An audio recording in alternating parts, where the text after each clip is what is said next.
Teachers எல்லாருக்கும் வணக்கம்.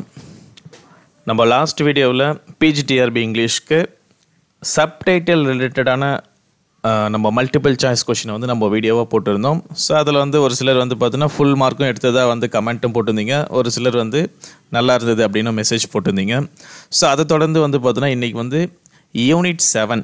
So நம்ம நியூ சிலபஸ் பேஸ் பண்ணி யூனிட் 7ல் ப்ரீவியஸராக கொஷின் பேப்பர்லேருந்து என்னென்ன கொஷின்ஸ் எல்லாம் கேட்டிருக்கிறாங்களோ ஸோ அது ரிலேட்டடாக பார்த்தீங்கன்னா இப்போ நாங்கள் ஒரு சில மல்டிபிள் சாய்ஸ் கொஷின் உங்களுக்கு ரிவிஷனுக்காக கொண்டு வந்திருக்கேன். இது கண்டிப்பாக நீங்கள் யூனிட் 7 நீங்கள் படிக்கிறீங்கனாலோ இல்லை இதுக்கு மேலே படிக்க போகிறீங்கனாலும் கண்டிப்பாக இந்த வீடியோ உங்களுக்கு ஹெல்ப்ஃபுல்லாக இருக்கும். ஸோ ஃபர்ஸ்ட் கொஷின் பார்க்கலாம். கீதாஞ்சலி போயம்லேருந்து எடுத்திருக்கு. ஸோ இது பார்த்தீங்கன்னா இதுக்கு முன்னாடி கேட்ட கொஷின்ஸ் தான். So previous year question paper தான் எடுத்திருக்கேன். தாகூருடைய Gitanjali appeared in the year. So இது எந்த வருஷம் பார்த்தீங்கன்னா இது அவர் வெளியிட்டார் அப்படின்னு சொல்லிட்டு கேட்டிருக்காங்க. So the answer 1912. ஸோ 1912 தான் கீதாஞ்சலி போயம் பார்த்தீங்கன்னா பப்ளிஷ் பண்ணுறாங்க. ஸோ அதுக்கு அப்புறம் தான் பார்த்தீங்கன்னா கீதாஞ்சலி போயமுக்கு டாகூருக்கு என்ன பண்ணுவாங்கன்னா இங்கிலீஷ் லிட்ரேச்சருக்காக அவருக்கு பார்த்தீங்கன்னா அந்த நோபல் ப்ரைஸ் கிடைக்கும். ஸோ அது எந்த இயர் அப்படின்றத ஒரு கொஷினாக கேட்டிருக்காங்க இதுக்கு முன்னாடி. உங்களுக்கு தெரிஞ்சதுன்னா கமெண்ட்டை போடுங்க.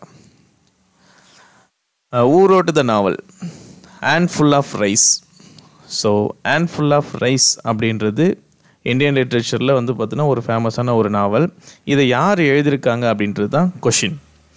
So the Handful of Rice written by Kamala Markandaya, இல்லைனா கமலாதாஸ்ன்னு சொல்லுவாங்க.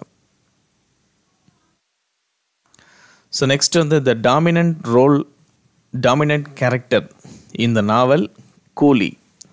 ஸோ இது பிஜிடிஆர்பியில் பார்த்தீங்கன்னா பழைய சிலபஸ்லேயுமே இருக்குது. ஸோ நியூ சிலபஸ்லேயுமே இது அப்டேட் பண்ணியிருக்காங்க இதே ஒரு நாவலை ஸோ இதில் யார் டாமினன்ட் கேரக்டர் அப்படின்னு பார்த்தோன்னா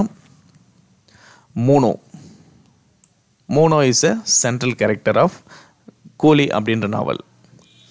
ஸோ நெக்ஸ்ட்டு சப்டைட்டில் நம்ம லாஸ்ட் டைம் வீடியோ போடும்போது இதை பற்றி ஒரு கொஷினை கேட்டிருந்தோம். The title of the novel Things fall apart. So Things fall Apart இது சின்வாச்சிப்பியோட ஒரு ஃபேமஸான ஒரு நாவல். இந்த ஒரு டைட்டில் எங்கிருந்து டெரைவ் பண்ணப்பட்டது அப்படின்றது தான் question. So the answer WB Yeats. So WB Yeats உடைய ஒரு போயம்லேருந்து தான் என்ன பண்ணியிருக்காருன்னா சின்வாச்சிப்பி இந்த ஒரு டைட்டில் எடுத்திருக்காரு, things fall apart. So next Gitanjali is a dash. Gitanjali அப்படின்ற ஒரு போயம் இது என்ன ஜானரில் வருது அப்படின்னு கேட்டிருக்காங்க. ஆக்சுவலாக கீதாஞ்சலி அப்படின்றது போயம் தான். அதை இதை நம்ம பார்க்குறதுக்கு உங்களுக்கு பார்த்தோன்னா தெரியும், அது ப்ரோஸ் போயம் அந்த ஃபார்மேட்டில் எழுதியிருப்பார் இதை ஸோ அதனால் இதுக்கான correct answer prose poem. So உங்களுடைய மார்க்கை கண்டிப்பாக நீங்கள் கமெண்ட்டில் போடுங்க, நீங்கள் எவ்வளோ மார்க் நீங்கள் எடுக்கிறீங்க அப்படின்றது. So next the jewel of lion and the jewel. So the lion and the jewel அப்படின்றது ஒலேசேங்கோடைய ஒரு ட்ராமா. ஸோ இதில் ஜுவல் அப்படின்ற கேரக்டர் யாரை மென்ஷன் பண்ணியிருக்காரு அப்படின்றது தான் கொஷின். ஸோ த ஆன்சர் என்ன அப்படின்னா சிடி தான் இதில் ஜுவல் அப்படின்ற கேரக்டர். இதே லயன்னு கேட்டாங்க அப்படின்னா பரோக்கா. ஸோ லயன்னா பரோக்கா, ஜுவல்னா Sidi. So next question in dash thorough that recapture the past and immortalized the moment of past. So recaptured. So இதுக்கான ஆன்சர் என்ன அப்படின்றது தான் கொஷின். ஸோ தோரடட்டுடைய ஒரு போயம். ஸோ அந்த போயம் எந்த ஒரு போயம் பார்த்தீங்கன்னா அவங்களுடைய பாஸ்ட்டை ரீகேப்சர் பண்ணுற மாதிரி இருக்குது, டைமை ரீகேப்சர் பண்ணுற மாதிரி இருக்கிற ஒரு போயம் எது அப்படின்னு சொல்லிட்டு கேட்டிருக்காங்க. இது நம்மளுக்கு தெரியும், நம்ம சிலபஸில் எது கொடுத்துருக்காங்க அப்படின்னா கேஷ்னோட்ரி. ஸோ உங்களுக்கு நம்ம பிஜிடிஆர்பி இங்கிலீஷ்க்கு ஸ்டடி மெட்டீரியலோ இல்லை ஆன்லைன் டெஸ்ட் பேச்சோ தான் நீங்கள் ஜாயின் பண்ணுற விருப்பம் இருக்குது அப்படின்னா ஸோ இந்த நம்பருக்கு என்னை காண்டாக்ட் பண்ணுங்கள். So next Lakunle. இவருமே லைன் அந்த ஜுவலில் இருக்கிற ஒரு கேரக்டர். இதில் இவருக்கு என்ன ரோலுன்னு கேட்டிருக்காங்க. ஆக்சுவலாக இதுதான் நான் ஃபஸ்ட்டே சொல்லியிருப்பேன். ஒவ்வொரு கேரக்டருக்கும் அந்த ஒரு நாவல்லையோ இல்லை ஒரு ட்ராமாவிலையோ என்ன கேரக்டர் கொடுத்துருக்குறாங்க அப்படின்றதையும் நீங்கள் வந்து தெரிஞ்சு வச்சுக்கணும் அப்படின்ட்டு. ஸோ லக்கம்லோடைய கேரக்டர் என்ன அப்படின்னா ஸ்கூல் டீச்சர். ஸோ நெக்ஸ்ட் வந்து திங்ஸ் ஃபால் அப்பார்ட்டோடைய hero. So hero of the Things fall Apart யாருன்னா ஒகாங்கோ. ஸோ இவர் தான் வந்து பார்த்தோன்னா திங்ஸ் ஃபால் அப்பார்ட்டோடைய hero. So next Things fall Apart the title by Chinua Achebe is from dash. நம்மளுக்கு தெரியும் டபிள்யூபி ஈட்ஸோடைய ஒரு ஒர்க்கு. அது என்ன ஒர்க்கு அப்படின்னா second coming. So next question பரோக்கா gives Lakumle the traditional greeting and it's displaced to get a dash one in return. So the answer European.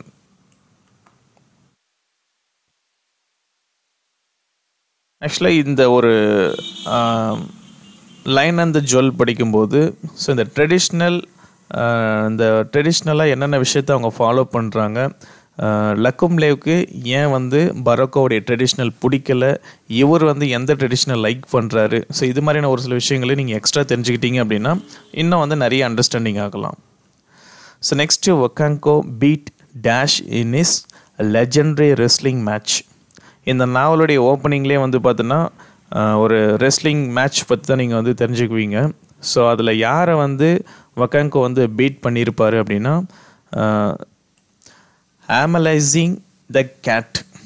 So இதுதான் வந்து பார்த்தோன்னா இந்த ஒரு பர்சனை தான் அவர் வந்து ஜெயிச்சிருப்பார். ஸோ ஒகாங்கோ அதுக்கப்புறமா தான் அந்த கிராமத்துக்கே வந்து ஒகாங்கோ வந்து பார்த்தோன்னா ரொம்பவே வந்து ஃபேமஸ் ஆகிடுவார். So the next question Munoo. இது வந்து கூலி அப்படின்ற ஒரு நாவலில் இவர் வந்து ஒரு சென்ட்ரல் கேரக்டர் இல்லை டாமினன்ட் கேரக்டர் அப்படின்னு நம்ம சொல்கிறோம். இவர் எப்படி வந்து இறந்தார் அப்படின்றது தான் question. So the answer tuberculosis. So tuberculosis அப்படின்ற டிசீஸ் மூலயமா இவர் என்ன பண்ணியிருப்பார் அப்படின்னா so the end of the novel இவர் இறந்துருவார். ஸோ இவருக்கு வயசு என்ன அப்படின்னு உங்களுக்கு தெரிஞ்சது அப்படின்னா அதை வந்து கமெண்ட்டில் போடுங்க. ஏன்னா அதுவுமே ஒரு கொஷினாக வந்து இதுக்கு முன்னாடி கேட்டிருக்காங்க. So next question in the drama The Lion and the Jewel. With excitement Sidi shows to Sadik. So Sidi வந்து என்ன பண்ணுவாங்க அப்படின்னா சாதிக் அப்படின்ற ஒரு கேரக்டருக்கு லைன் அண்ட் த ஜுவலில் அவங்கள பற்றி ஒரு சில விஷயங்களை வந்து சொல்லும்போது அதில் என்ன விஷயத்த வந்து சாதிக்கு வந்து சொல்லியிருப்பாங்க அப்படின்னா ஹர் ஓன் இமேஜ். ஸோ ஒரு ஃபோட்டோகிராஃபர் வந்து பார்த்தோன்னா அந்த சிட்டியை வந்து ஒரு ஃபோட்டோ எடுத்துருப்பாங்க வில்லேஜ் பெல்லி அப்படின்னு சொல்லிட்டு. அந்த ஃபோட்டோ பார்க்கும்போது ரொம்பவே அழகாக இருக்கிற மாதிரியும் அந்த ஃபோட்டோவை வந்து பார்த்தோன்னா பரோக்காவுக்கு காமிக்கும்போது ஸோ பரோக்காவுக்கு என்ன ஆகும் அப்படின்னா சிட்டி மேலே ஒரு அஃபெக்ஷன் ஏற்படும். ஸோ இது வந்து நீங்கள் இந்த ட்ராமா படிச்சிங்க அப்படின்னா ஸோ மோர் அண்டர்ஸ்டாண்ட் ஆகும். So the answer C her own image which are ரஃப்லி by the man from the capital city.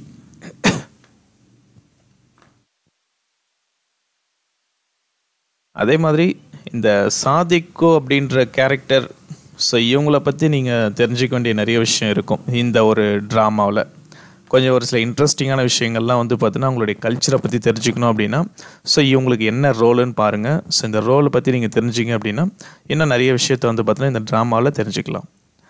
So next in which of the following year Tagore awarded Nobel prize for literature.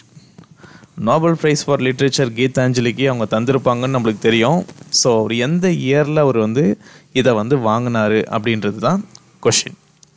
So 1912 வந்து பார்த்தீங்கன்னா Gitanjali publish பண்ணுறாங்க.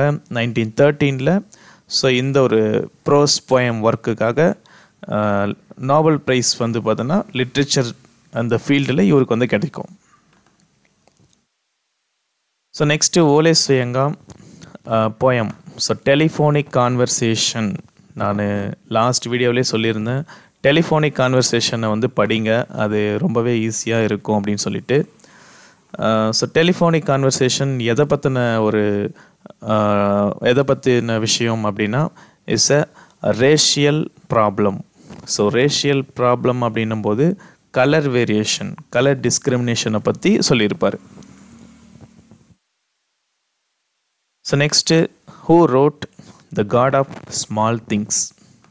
So இது வந்து unit 7ல் இருக்கிற ஒரு நாவல். So இந்த நாவலை வந்து யார் எழுதியிருக்காங்க அப்படின்றது தான் நம்மளுடைய question. Arundhati Rao. So next, Sadiku the character appear in Ole Soyinka's dash நாமா. ஸோ எந்த ட்ராமாவில் இந்த ஒரு கேரக்டர் அப்பியர் ஆகுறாங்க அப்படின்றது தான் இதுக்கு முன்னாடி பிஹெச்டிஆர்பி எக்ஸாமில் ஒரு கொஷினாக கேட்டிருக்காங்க. So the lion and the jewel. So next question, our Casuarina tree. So our Casuarina tree அப்படின்றது tree is a simple of in it are implicated அப்படின்னு சொல்லிட்டு கொடுத்துருக்காங்க. ஸோ இதில் ட்ரீ வந்து எதை வந்து மென்ஷன் பண்ணியிருக்காங்க அப்படின்னா time and eternity. So the last question, I know not how thou singest my master, I ever listen in a silent amusement. So இந்த லைனு ஆக்சுவலாக எதிலிருந்து எடுக்கப்பட்ட ஒரு லைனு அப்படின்னு சொல்லிட்டு கேட்டிருக்காங்க. இப்போது ஒரு சிலருக்கு வந்து ஒரு டவுட் வரலாம், கீதாஞ்சலி போயம் வந்து ஒரு பெரிய ஒரு போயம் ஆச்சு, மோர் தென் 100 சாங்ஸ் வந்து அதில் வச்சுருக்காங்க, அவ்வளோ சாங்ஸும் நம்ம எப்படி வந்து படிக்கிறது அப்படின்னு சொல்லிட்டு. பட் இதில் கொஷின் எப்படி கேட்டிருக்காங்க அப்படின்னா இந்த லைனை கொடுத்துட்டு இது ஆக்சுவலாக எந்த ஒரு போயம்லேருந்து எடுத்திருக்காங்கன்னா கீதாஞ்சலி போயம்லேருந்து தான் எடுத்திருக்காங்க, சாங் நம்பர் 3. ஸோ நீங்கள் வேணும் அப்படின்னா நம்ம புக்கை வாங்கியிருக்கீங்கன்னா செக் பண்ணி பாருங்கள், சாங் நம்பர் 3ல் இந்த ஒரு போயம் வந்து லைனை வந்து பார்த்தீங்கன்னா கொடுத்துருக்காங்க. ஸோ இது வந்து ரொம்ப கொஞ்சம் கஷ்டமான ஒரு கொஷின் தான், பட் அண்டர்ஸ்டாண்ட் பண்ணிக்கலாம். ஸோ இவர் வந்து இந்த போயம் மட்டும்தான் அதிகமாக வந்து பார்த்தோன்னா கடவுளை பற்றியே சொல்கிற மாதிரி இருக்கும். ஸோ இது உங்களுக்கு தெரியும், மை மாஸ்டர் கடவுளை பற்றி சொல்லுவார். ஸோ இதில் வந்து நிறைய விஷயம் வந்து பார்த்தோன்னா காடை ரெஃபர் பண்ணுற மாதிரியே இருக்கும்.